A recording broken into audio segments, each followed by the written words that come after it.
এরকম টুকরা গাঁথনি দিয়ে কেউ কখনো ডিজাইন করবেন না।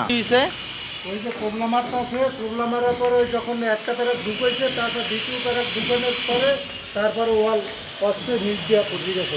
এই ওয়ালটা ছিল এই জায়গা না? হ্যাঁ, এই জায়গায় ছিল। এই জায়গায় একটা টুকরা গাঁথনি। আর টুকরা গাঁথনি, এই যে একটা টুকরা গাঁথনি, মনে করেন না 20 ইঞ্চি একটা গাঁথনি।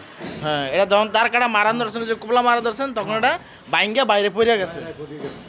ও আচ্ছা, যারা মনে করেন যে বিল্ডিংয়ের ডিজাইনের জন্য যারা টুকরা গাঁথনি করবেন অবশ্যই একটু সাবধানে।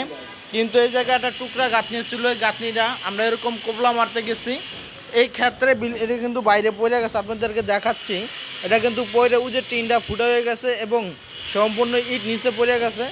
যারা করবেন মিস্ত্রির কারা ক্ষতি করবেন না, কিছু কিছু ডিজাইনের জন্য কিন্তু মিস্ত্রিদের ক্ষতি হয়ে যায়।